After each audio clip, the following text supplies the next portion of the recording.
आगरा पहुंचे उत्तर प्रदेश के उप मुख्यमंत्री केशव प्रसाद मौर्य ने प्रेस वार्ता कर दावा किया कि 2024 में पूर्ण बहुमत की सरकार केंद्र में बनेगी।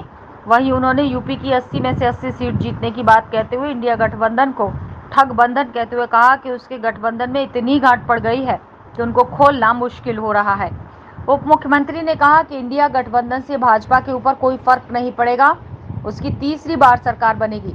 वहीं अब्दुल्ला आजम खान पर टिप्पणी भी करते हुए उन्होंने कहा, जो भी गलत करेगा उसकी सजा मिलेगी। उप मुख्यमंत्री के दावों में कितना सच है, ये तो आने वाले लोकसभा चुनाव में पता चलेगा। फिलहाल भाजपा लोकसभा चुनाव की तैयारी में सबसे आगे दिखाई दे रही है। इस दौरान कार्यकर्ताओं ने उप मुख्यमंत्री का स्वागत किया। का लक्ष्य लेकर के हम लोग काम कर रहे हैं। जनता का जैसा समर्थन हमको 2024 के लिए मिलता हुआ दिख रहा है, वह 2014 के लोकसभा चुनाव और 2019 के लोकसभा चुनाव की तुलना में ज्यादा दिखाई दे रहा है।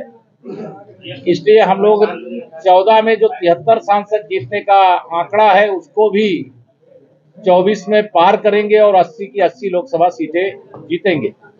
विपक्ष मुद्दा विहीन है, नेता विहीन है, उनके गठबंधन की गांठ में इतनी गांठ पड़ी हुई है कि वो खोले नहीं खुल रही है।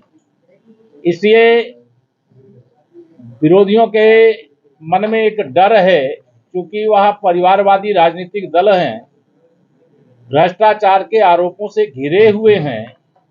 तीसरी बार मोदी सरकार आने से उनके भ्रष्टाचार की जो जांच हुई है उस पर अब कार्रवाई का भी समय आ रहा है और जनता का समर्थन भी भ्रष्टाचार के खिलाफ लड़ाई में लगातार हमें मिला है। अभी 5 राज्यों के विधानसभा चुनाव में भी भारतीय जनता पार्टी जहां मध्य प्रदेश में अपनी शानदार वापसी करेगी, वहीं राजस्थान और छत्तीसगढ़ में हम लोग 2023 की इस विधानसभा चुनाव में फिर से सरकार बनाने जा रहे हैं। ये पूरा स्पष्ट दिखाई दे रहा है। तेलंगाना में भारतीय जनता पार्टी इतिहास का सबसे शानदार प्रदर्शन करेगी। मिजोरम में भी भारतीय जनता पार्टी मजबूती से चुनाव लड़ रही है। जी।